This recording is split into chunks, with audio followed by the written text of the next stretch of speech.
So yes, it's so lovely to see everybody here. Thank you very much for joining us. As Nikki said, some new faces and some familiar faces, which is really lovely. For anyone that doesn't know me, I'm Chris. I work at Newcastle University with an interest in pain management, and I'm sure everybody knows Nikki, who's the main person that does everything around here. But I'm absolutely delighted to introduce Jacob, who's a psychology student. He's on placement with me at the moment. He's in between his second and third years of his psychology degree. And Jacob's going to be talking about a review that he's been doing and some research that he's planning as well, perhaps. So welcome, Jacob, and thank you so much for agreeing to talk to us today. Oh, what an introduction. I'll follow up. Right. Yeah. So today I'll share my screen to get it started. Everyone close your eyes so you don't get a spoiler.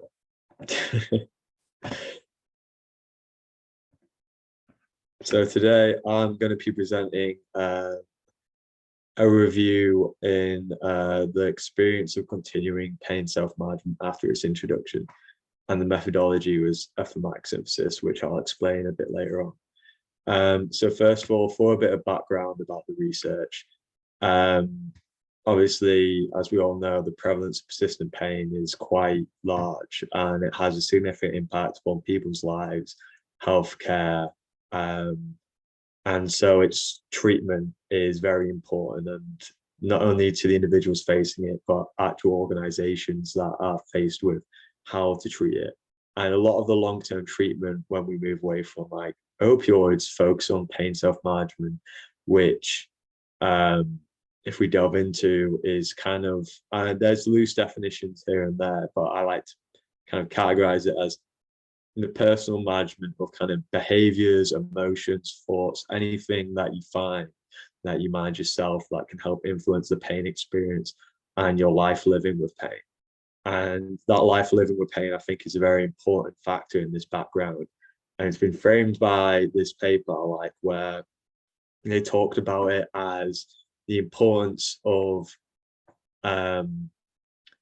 continued engagement in basically activities that are providing meaning and value outside of the illness. Because I think too often it's kind of characterized as just behavior like pacing and sleeping more, which is very important, but it's also about the life you lead with the pain that has a lot of impact. And basically within pain management programs, often, like I said to the end, key skills and behavioral skills are taught to kind of persevere through this in spite of fluctuating symptoms. Self-management is important because it can basically empower individuals to lead a life living well with pain and have greater well-being and autonomy post-pain management program. Despite this, there's a lot of research into pain management programs and self-management, but there is not a lot like after it investigating what happens long term.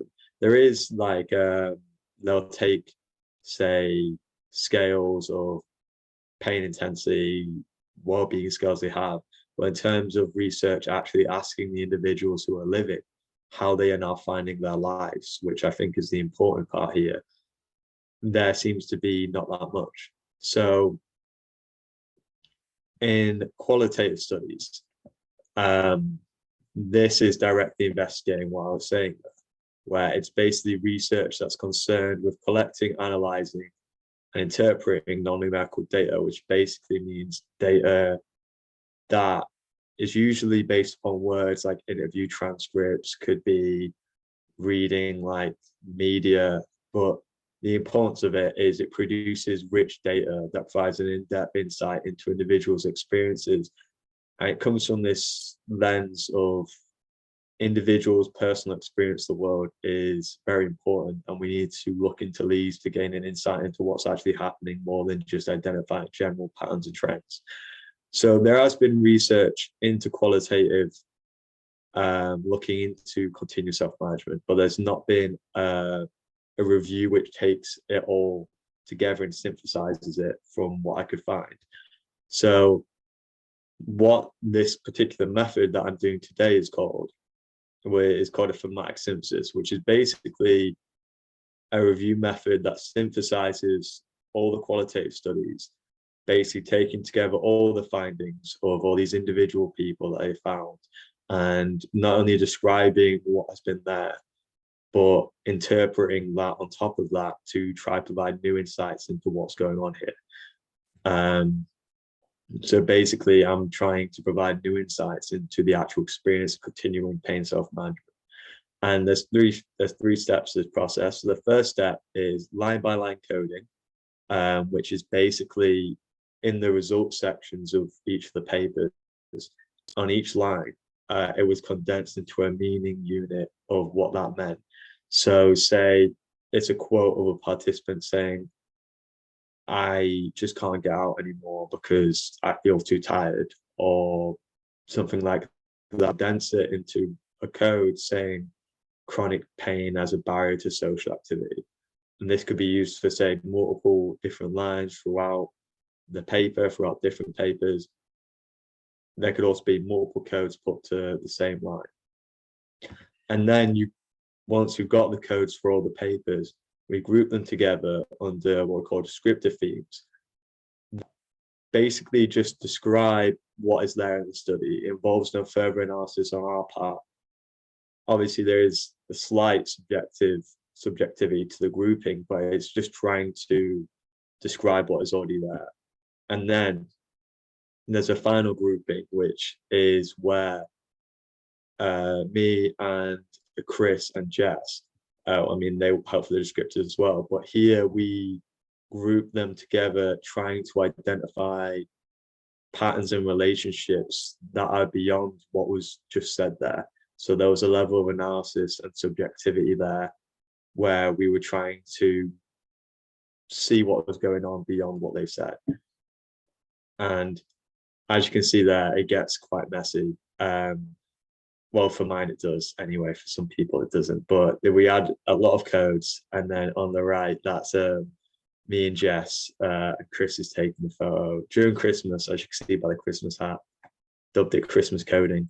Trying to group together all the codes together into these themes, and involved a lot of discussion because obviously within this, your own bias and worldview will influence the process. So having different people to discuss how the groupings take place is important to allow for some more credibility and different views to take hold.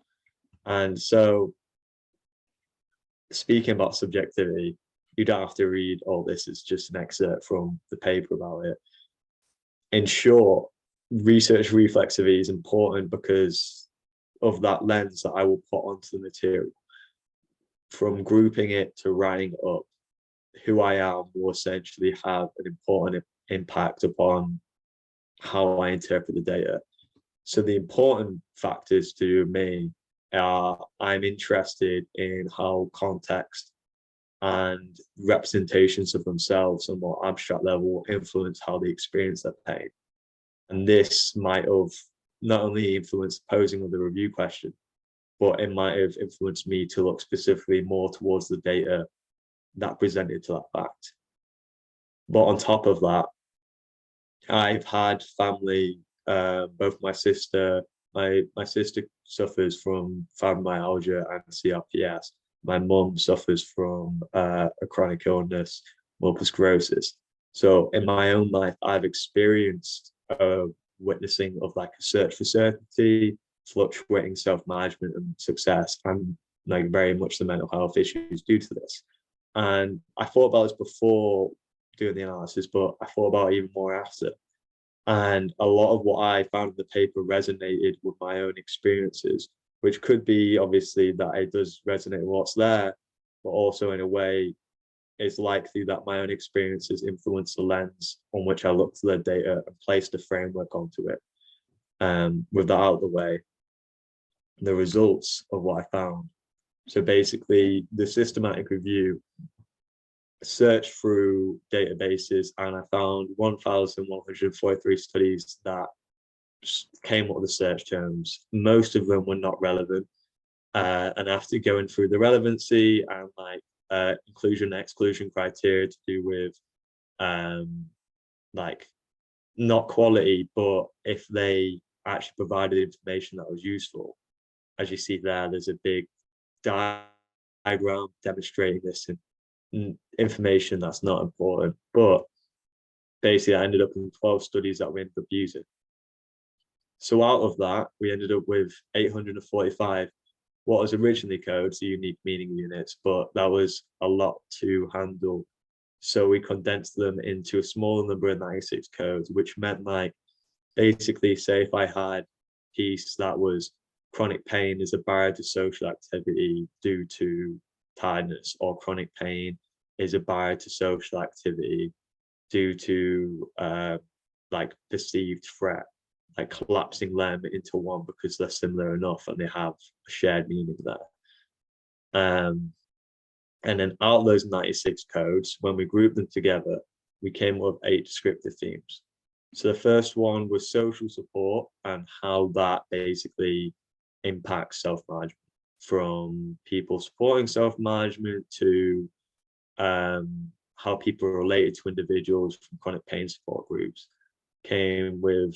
And then next we had doing continuous self-management, which was basically just a theme describing the realities from continuous self-management behaviors, you know, like incorporating pacing into everyday life, how they found new self-management techniques, motivation for continuous self-management, which is self-evident. It's just describing how people found motivation, clinicians' perspectives, impacts, and effects. That was kind of describing how clinicians from the stage of before self-management, where they talk to clinicians about their pain and it was framed as, say, threat, as a threat, or during during the pain management intervention, or after, when going back to the GP, how those perspectives impacted them, from feeling that their pain was framed as a threat to good clinicians helping them with their self-management journey, and everything in between.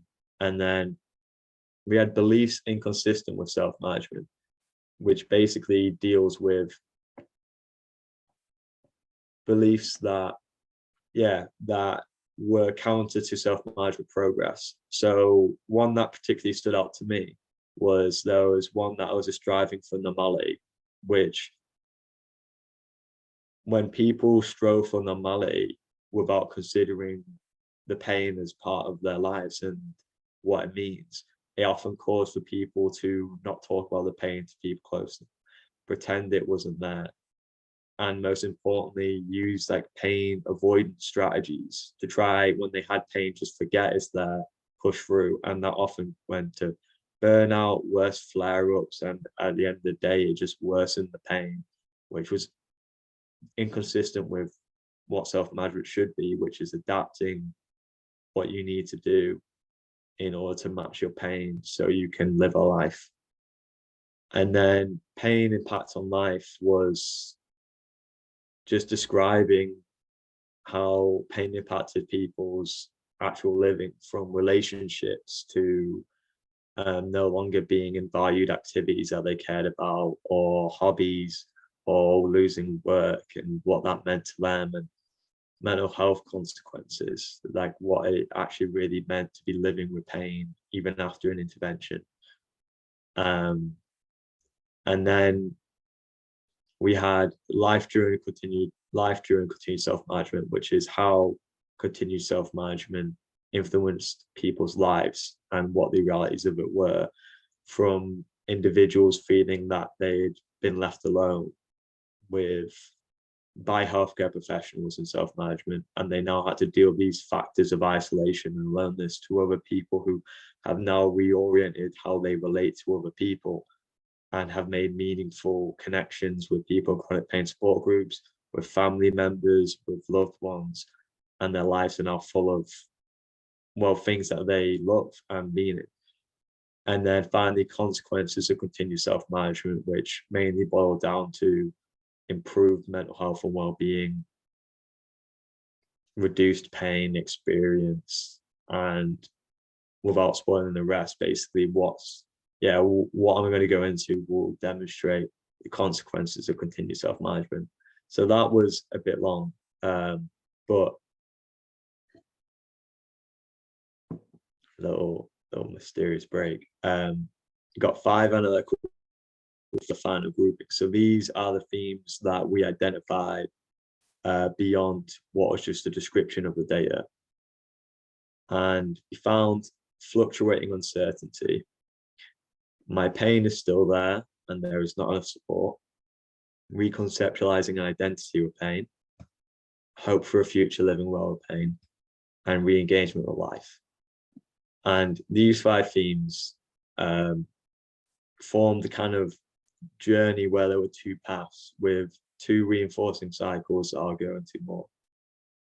So first of all, we have a negative feedback cycle that I kind of interpreted, characterized the experience of continuum self-management. So this one had fluctuating uncertainty as there, and then my pain is still there and there's not enough support. So just to describe this, I'll go into fluctuating uncertainty first. My bad. There's actually a positive feedback cycle as well, which I'll also go into after the negative feedback cycle, which basically represents the juxtaposition of the negative feedback cycle, which is reconceptualizing an identity with pain, engagement with life, and hope for a future living well with pain. So first of all, for the negative feedback cycle, we have fluctuating uncertainty. So these all have various sub-themes. So within fluctuating uncertainty, one of the sub-themes was uncertainty, obviously. So this was basically uncertainty over the pain, if and when the pain will return, if it's gone away, if the pain will ever go away, if that's just there forever now, if self-management works, and if it'll ever work, if it's the hippies, as I saw one person called mindfulness in another study. And if a big one was if they can do self-management, if like them as individuals, if it's going to work for them, and this is characterized by this self-doubt that's coming back, that's really strong. And lastly, their future, about what the point is, about if they have a positive future. And most had a very negative aspect of their future before, if they were on this side of the negative reinforcing cycle. And this had a lot of consequences, from difficulty in acceptance of their pain and their life now. And this also, in terms of self-management, that's led to inconsistency, basically meaning that they could be self-managing, but then pain could show up and it could cause them to return to old pain avoidance habits or ingrained ways of coping, which can be counterintuitive to coping with pain, such as pretending it's not there, or turning to drinking because of the uncertainty, and so because it's so hard to cope with. And this then leads to anxiety and fear, and most importantly, disempowerment, because when this uncertainty is coming and they don't know when it's coming out, when pain's hit, it's hard to accept and deal with that, which leads to one feeling that they can't, that them as an individual is overwhelming. And this occupies this kind of background position of the continuing self-management. There's always an uncertainty here. However, this fluctuates. So in that straight progression sub-theme, we talk about how this uncertainty fluctuates in terms of the context, from recurrent pain in flare-ups and setbacks to changing life contexts such as relationships, stress, things that exacerbate the pain when all support networks fall away. This leads to basically the uncertainty not only being there, but changing. And so it's hard to kind of gain an idea of what I will always feel like. And so this leads to returning self-doubt, that they were right, that they're not good enough, they can't do this, and an inconsistent self-management approach again, with they might be self-managing well, and then a flare-up happens or a setback happens, and then they are unable to adapt and deal with that, and it can often lead to a return to pain avoidance strategies, or even a feeling like it's not going to work. Like, I've been doing this, but I've got a setback, so this clearly isn't working. And so obviously leads to disempowerment and lower self-efficacy, as I was saying, and reinforces the intolerance of uncertainty and fear, because they become, if it fluctuates and a setback happens and that is viewed negatively, that makes you more afraid that it will happen again. And there's been very evidence about how fear plays in to make the pain worse. And so that it can form a negative cycle in itself of the uncertainty of the flare-ups, causing more fear of the flare-ups, and it going around and going around. But thankfully, for the third sub-theme, there was coping with uncertainty, which basically means that quite a lot of individuals in these studies actually found ways to cope with this background uncertainty. This happened either through skills they've learned, like through mindfulness skills, acceptance-based skills, or empowerment. And a big one was learning how to frame times of recurrent pain in a positive way. So such as rationalizing it as a temporary intrusion, accepting the pain and allowing it to be there, and knowing that it's not going to be there forever. And a big one was social support networks, being able to hold and help people through times of crisis when flare-ups happen or recurrent pain happens. So a big one that I think kind of conceptualizes the juxtaposition between this and the positive one is, I think, acceptance of pain and the formation of an identity of pain allows someone to cope with the uncertainty of pain by saying, it's there and I know it's there, and that's okay, it will come back, and that's okay. And you form an identity upon which you can build a life. A pain coming in and out is part of that life, but no longer a dangerous intrusion into it, which you have to fear. And this basically results in better coping with pain and flare-ups and empowerment, because you're able to cope with that pain now, and you're able to cope with that uncertainty where you can move forward and feel you will be able to move forward. And importantly, a flexibility in the self-management approach, because they're able to cope with it and they're able to accept pain. They're able to change the self-management depending upon where that pain is. So one that was talked about was having different expectations of themselves when the pain was high to when the pain was low, doing more activities that they valued when the pain was low because they could, and they weren't pushing themselves too far. Pain gets high, they allow themselves to drop back and do less activities that are meaningful to them, but accept that's part of what they need to do, and that no longer would disempower them like it would otherwise, and allows people to continue their self-management journey well. And it's motivation for more continued self-management by, it's like once you see a bit of the progress, what's there, you want more. Like, I can deal with this now, and then that makes you want to cope more and self-manage more so you can cope with it even better.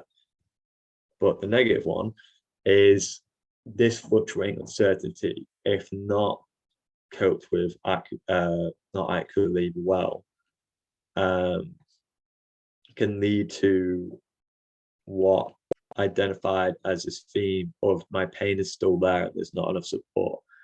So after the pain management intervention, be that a few weeks to a few years, quite a few people talked about how they felt they'd lost their self-management progress.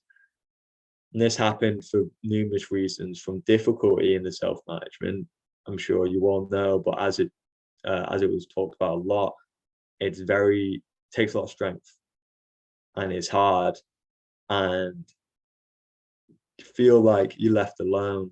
What I said a lot after the pain management program. So that was a large obstacle to get over, to keep doing. And this interacted with old unhealthy coping mechanisms, such as pain avoidance strategies, like I thought before, which meant when things got difficult and you had your old unhealthy coping mechanisms, it was easy to fall back on how you used to deal with the pain. But the major one that was talked about was a lack of support.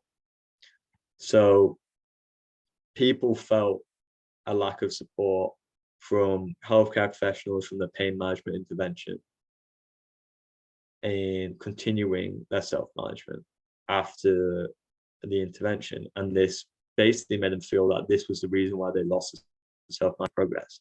And this ended up with a feeling of disempowerment and low self-efficacy, feeling like I've done the self-management and now I feel like I've gone back. What am I doing? Am I good enough? That returning self-doubt, that feeling that you can't do it, that it's never going to go away. And a returning, worsening pain experience, which is even more of a kick in the teeth after you've gone through the pain management program. And just negativity about yourself, about pain management programs, about self-management. It kind of ranged, and there was quite a lot of an experience of a deep negativity about their pain that had a lot of anger towards it. And the lack of support took a lot of the brunt of this, but there's a lot to be kind of seen here, because people talk about how there's a big lack of support for a transition of self-management into daily life after the pain management program. People felt like they did say the 6 or 8 week program, and then afterwards they were just left. They didn't have people checking up on them. They didn't have people saying what's going on, how are you incorporating this. They felt that within the structured program it was easy. They had people, they had accountability, they had people that were talking to, but after it, when they were left on their own, they just felt that there was no incorporation of it into a daily habit, which other people who dealt with it positively found they did get in the pain management intervention. And a big one as well was they felt a lack of help with continuing self-management, like finding new techniques, like continually exploring new ways to incorporate self-management principles into increasing their well-being and reducing their pain, which also is not the same for everybody. And the more positive side of things, people talked about using technology massively to try find, like YouTube and Reddit, to try find communities or people talking about new ways to self-manage. So there seemed to be a big break where some people either developed like an accountability for themselves and started the journey on themselves of finding self-management and continuing that themselves, or people felt left alone with it and they felt that they felt isolated and they couldn't keep going without some more help. And this just led to a loss of self-management progress in most people and stagnation of it for a lot. And obviously feeling alone and negative and feeling lost, not knowing what to do. You know, they've already been through a self-management intervention. They feel like they're alone. If they go through another one, will it help? And they've seen progress and it's gone down. Some people had a positive view of self-management. They said, I just need another self-management intervention, pain management program to refill my toolbox to get me back to where I was, and then I can go forward and I can move forward. And basically this all resulted in the feeling that my pain is still there, which, as shown in the other 2 themes, is just this worsening pain experience, a return to unhealthy coping mechanisms like drinking or pain avoidance strategies, and negativity about pain, self-management, and importantly, pain holding individuals back from their lives. So especially if they start self-managed, they gain a bit of hope, and they've now in a position where they might have even gained some meaning again, like going back into valued roles, doing activities again, seeing family members and social, re-engaging in social life. And then self-management loss led them back, and it's still holding them back from their life. And with some, they just abandon self-management altogether, seeing that as that it clearly doesn't work. And with this reinforcing into the fluctuating uncertainty, it's a greater intolerance for uncertainty, because now they're even more uncertain about how they're going to deal with it, if the pain will ever go away. And there's more negativity there, so that feeds into it even more. And yeah, so you end up with a negative feedback cycle where the fluctuating uncertainty, if not properly coped with, leads to a loss of self-management progress and a worsening pain experience with feelings of lack of support and negativity, which also then go back and reinforce greater intolerance of uncertainty, forming this negative feedback cycle. And then for the positive feedback cycle, to juxtapose this and buffer against it, we've got reconceptualizing identity with pain. So before I go into this, so around fluctuating uncertainty, because it occupies a background position, my idea of looking at this is that it can lead into my pain is still there and there's not enough support, or if by acceptance and reconceptualization of an identity of pain, it moves into a positive direction, which firstly, in my opinion, starts with a changing perspectives on pain from what I saw from the data. So by changing perspectives, I mean about changing their view of pain from, say, more biomedical, pain is like something wrong with the body. I have pain in my leg, therefore I must have an injury, to one that's more biopsychosocial and accepting in the way of pain is representative of danger signals, but it doesn't mean there is danger there all the time. And that has a big shift and impact upon how people view pain and their condition. And this comes from education in terms of learning themselves, learning through clinicians, learning on pain management programs, from experience, from seeing how their own pain works, seeing how stress increases times of pain, seeing how relaxation lowers it, and just getting to know how they are with the pain through self-management. Self-management in itself it starts off a lot of times with the change perspective, but it reinforces the acknowledgement that this is true, that pain isn't always an injury, isn't always threat. It's just a signal for it. And also supporting the pain management program. Obviously, most pain management programs will work towards helping change this perspective on pain to being one more multidimensional and open.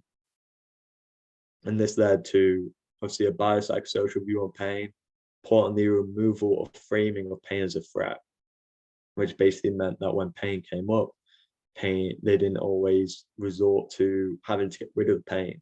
They didn't always feel this intense feeling that this is wrong. How do I get rid of this? How do I deal with this uncertainty? And this helped facilitate acceptance and continued self-management by now realizing that because their pain isn't something that they need to get rid of like now, they can accept pain as, okay, this is okay. And maybe self-management is the right way to deal with this. Maybe I don't need to pursue, say, a biomedical way of taking drugs to get rid of this or having a surgery. If that's not an option, then maybe this is okay. And this leads to acceptance, which I think is facilitated by obviously changing perspectives on pain. Pain management programs, some are specifically geared towards helping patients accept pain. Some aren't, like with specific interventions. They work with helping facilitate acceptance of individuals, which really helps. The support groups after the pain management program was very big for a lot of individuals in helping normalize what it is to have pain, seeing individuals and others and having them help them to accept their own pain. And lastly, others in their lives, loved ones, friends who just accepted them for as they are and helped them learn that they are okay as they are with the pain. And this basically led to a realization of their own responsibility for the management of pain. Not a blame game, but a responsibility for their own management of their pain. So what they stated in the papers was a realization that I have this pain now. I accept I have this pain, and it's only going to go away if I do the self-management. and therefore I have to self-manage this. And I think this is where the difference between the positive and negative paths lead. When people accept that responsibility for their management, it leads to them to then internalize and hold themselves accountable, and then also leads to them continually finding new self-management techniques. And it also changes how individuals respond to setbacks and flare-ups, because they've accepted the pain and they've accepted their responsibility. They can say, this setback is okay, it's just a temporary intrusion. I was expecting this. This isn't all there is. This isn't me. This isn't my life. It's just a part of my life. And then that allows the removal of that as a threatening. Sorry, I just got a notification. That allows the removal of that as a threatening thing, which buffers against that fluctuating uncertainty. And importantly, it changes how they view themselves and view their pain. They no longer saw themselves negatively. They didn't see their bodies negatively. They didn't see their bodies as a failure, which oftentimes people did before. They didn't see their pain as something intensely bad they needed to get rid of. And this leads to a changing sense of self and identity, which is again facilitated by accepting themselves and the pain. Importantly, letting go of who they thought they should be that either socially, perfectionally, like, I have to be able to do this amount of activity, I shouldn't have this pain, I should do this. They let go of these standards in themselves, and it allowed them to really just be with the pain and allow that there. And this was facilitated again by a change perspective on pain, but it also fed into it. And importantly, self-management progress, again, by seeing that this works, help them realize, like, oh, this isn't going to have control of me forever. I have some more control now. Maybe I'm not like a lost cause. Maybe this will work. And this led to a more balanced, accepting, and flexible view of their sense of self. In that, I mean, they were able to accept shortcomings. They were able to be flexible in self-management and how they expected themselves to act in every situation. They allowed themselves to balance out their needs with their pain and what they want. And this not only led to continued self-management, but allowed for individuals to re-engage within their lives in a positive way and move forward with not only coping with their pain better, but living well with pain and having hope for this future, living well with pain, which is a little nod to live well with pain. And so the next theme supports this. This is the re-engagement with life. The sub-themes are first of all, re-engagement with life. So it's a bit on the nose, but basically this comes from reconceptualizing one's identity with pain, as previously stated, a desire for a future to live well with pain, and a desire to have their life back. Basically, these factors making people accept pain and want their meaningful life back. They want a life in the future that they enjoy and they're happy with. They don't want the negative life they once embodied, and they're okay with pain being part of that life. It just doesn't have to be all of it. And this causes them to adapt their lifestyle from often one of focusing on the pain towards living well with pain, pacing, picking up valued roles and activities, re-engaging in things that are important to them and relationships.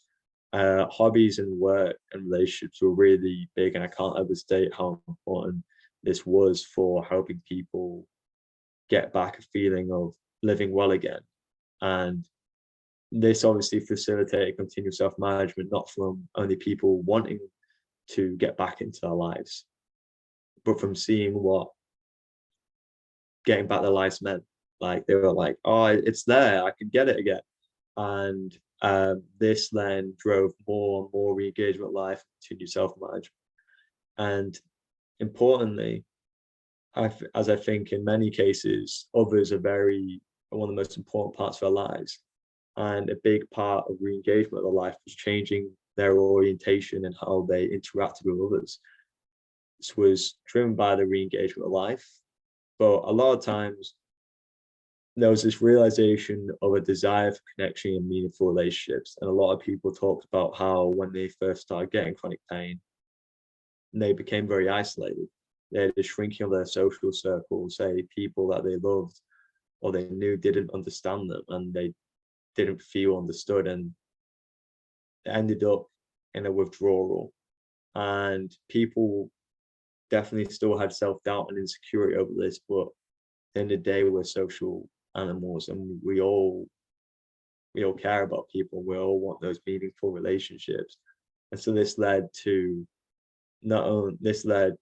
a re-engagement in their social life.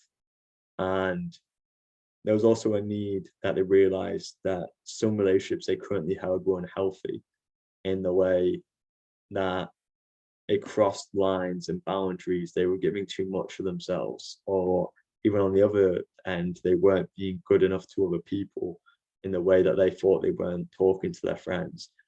And so this all led to basically an overall re-engagement in their social life, from making new friends from chronic pain support groups, reaching out to new people, to trying to get out there. And I think importantly, setting healthy boundaries and being able to put oneself first. A lot of times people talk about, say, in family roles, taking on way too much and being unable to say no and say, I can't do this. I'm feeling tired today. I can't do this. And this led to not only worsening pain, but worsening social relations, from resent to just a feeling of not being understood. And this newfound ability to put these healthy boundaries, improve their relationships, but also their pain. And I think that also leads to just a healthier sense of self. And this also led to being a better friend, a family member. A lot of people talk about now, they talk to their friends about their lives. They've taken interest again, because for a while they felt in a pit where it was pain had taken over their lives, and they weren't paying attention to the social domain, so they weren't paying attention to their friends' lives. And they wanted to be there for their friends. They wanted to be good family members. They wanted to have this. And this definitely came about through continued self-management, living well with pain. And this desire to be better, to have better relations with others, led for a desire for future living well with pain again. A lot of people, from their experience of re-engagement life, continued self-management, saw gains, saw their life being rebuilt, and it just reinforced this future of a life that they're starting to realize they can have, like they can have a good life again. And importantly, it combated this isolation that's coming in, this, which can't be overstated, how isolating that all is, how incredibly draining it can be to not feel understood and feel alone with your condition. And in terms of self-management, this facilitated people being able to ask for help and social support, facilitated again by reconceptualization of one's identity. Little hint, everything's facilitated by the past theme. And this caused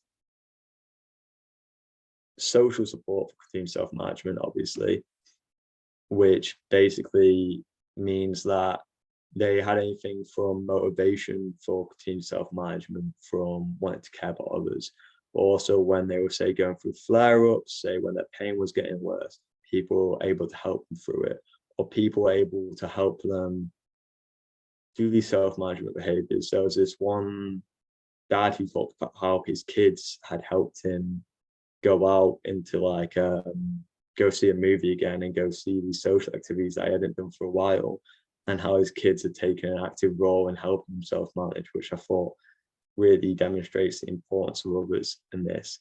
And this was also facilitated by just the desire to live well with pain, and the change in perspective on pain and themselves made them realize that it's okay to ask for help now, and they want to get better, so they want to be able to ask for help, and they realize the importance of that.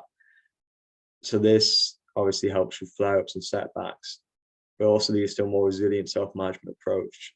They've got a safety net now, a social circle that are there that they can talk to, that they can trust. And this really came up in chronic pain support groups, where for certain individuals, they formed really strong family-like loving connections with other people that would be there for them and understood them implicitly because they had pain. They're going through a rough time, they could send a message and they'll get a response, and they could talk about it, and it would help them immensely when otherwise they felt alone. And most importantly, just a hope for the future, from seeing what their life now is. Now, it's all been leading up to the hope for the future, living well with pain. So this is not only characterized by the development, which comes from all the past things, from reconceptualization of one's identity with pain, realizing like pain is okay, so therefore I can have a future. I can have a future I would like. I can live well. And re-engagement of life with all the past themes demonstrating that their life can be good and they're starting to enjoy things again. But also a turning of the focus from the difficulties in life to a life living well with pain, focusing upon what they want and what's good there. And this led people from an approach from a negative view of their future to one where they were looking forward to it. And then also, obviously, the empowerment of people made them feel that they were able to achieve this future now, and the social support helped them every step of the way. And this ended up with, finally, the consequences of this hope for the future. Now, this led to not only greater coping with pain and pain-related problems, with some people talking about how they use this hope to cope with pain day by day. Whenever the pain would come up, whenever flare-ups would come up, they would know that their future is, they've got a future living well with pain, and they know that's there. So no matter they've got this temporary intrusion of pain, it's okay, accept that, and I've got this future living well with pain. This leads to greater motivation for continued self-management, because it not only makes them feel that they can do it, makes them feel that they want to achieve this future that they want, that they hope for. So therefore they continue self-management in order to achieve that. And then linking back to the uncertainty, it allows for greater resilience in times, like I said, with increased pain and setbacks, by allowing that feeling that no matter what, I know things will be okay now, and I have that future. This is just, like I said again, a temporary intrusion. And finally, this will drive further re-engagement of life to get the future they want. Say they have a hope for a future living well with pain, where they have a lot of friends, a lot of important relations. They're going to spend more time improving those relations with people while still paying attention to their self-management, pacing, and paying attention to what's important. And finally, it drives the further acceptance of pain and reconceptualization of one's identity with pain, because if one has hope for a future with pain, or living well with pain, they realize that this is an okay part of my identity to have. This is here, and it's not a threat I need to get rid of right now. This may go away in time, maybe it won't. But right now, I want to move forward towards this future I want. And so this ends up in the positive feedback cycle of the reconceptualization of identity leading to re-engagement of life, helping lead to a hope for a future living with pain. But these all interacting and forming kind of a feedback cycle that's all the time going round and round and strengthening each other. That's why I kind of conceptualize the two different cycles as you almost get off the negative feedback cycle of fluctuating uncertainty and my pain is still there onto this. Hopefully when you're there, this kind of takes you away from that and leads you towards a positive end, continuing self-management. So altogether, the key points of this is the experience of continuing pain self-management was one of a background fluctuating uncertainty, which individuals either coped with accepted pain as part of their identity, which led to reconceptualizations of their identities with pain, accepting that, re-engagement with life, and a hope for a future living well with pain.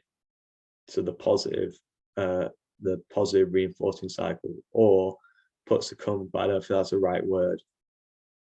But they ended up with a negative reinforcing cycle where fluctuating uncertainty interacted with their losing self-management progress, and their pain experience worsened to form this feeling and reinforcing cycle that my pain will not get better, and this is it.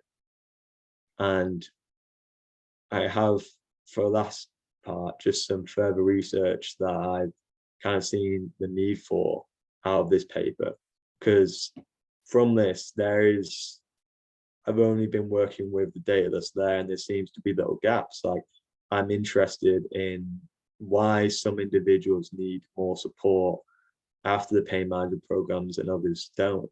Talked there about earlier about how I think acceptance and the acceptance of the pain and the responsibility is a factor that then leads people to not need as much support as others.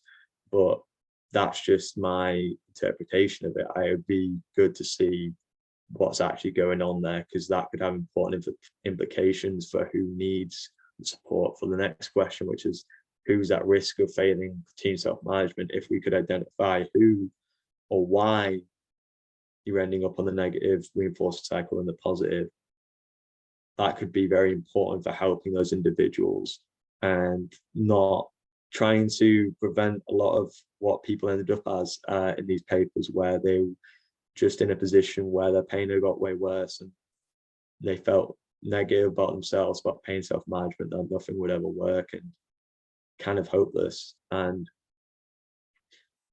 I think in terms of like more clinical intervention for it, what an aftercare intervention would look like for targeting individuals who are at risk for basically not continuing self-management and falling down this negative cycle. So say if it is acceptance, basically finding out who is struggling with acceptance of the condition, maybe some aftercare intervention specifically focused on acceptance of pain could help. And in that aim, what basically facilitates acceptance and reconceptualization of pain to one's identity. Because I've got like there kind of seen it happens, but it's still not quite clear why that happens and who that happens for. It seems like almost like a dice throw from what I was seeing. And it's obviously not that. It will be a lot more complex, and it would be really insightful to see why that's happening and for who. So in summaries, basically just this paper investigated continuous self-management and found these two reinforcing cycles. And for further research, I just think it's important for finding out why the individuals fall within these two paths and what support could be given to help individuals follow the more positive path. I think that is important in terms of when we look at pain management programs, because it's good to do a pain management program to have these interventions that help people. But if there's people falling off after and we don't know why, and they're ending up where they were before, knowing why that happens and how we can stop that seems to be very important. And that is everything for me. I will, yeah, I'll stop screen sharing now. That's brilliant, Jacob. Thank you ever so much. I'm just going to stop the recording. Of course.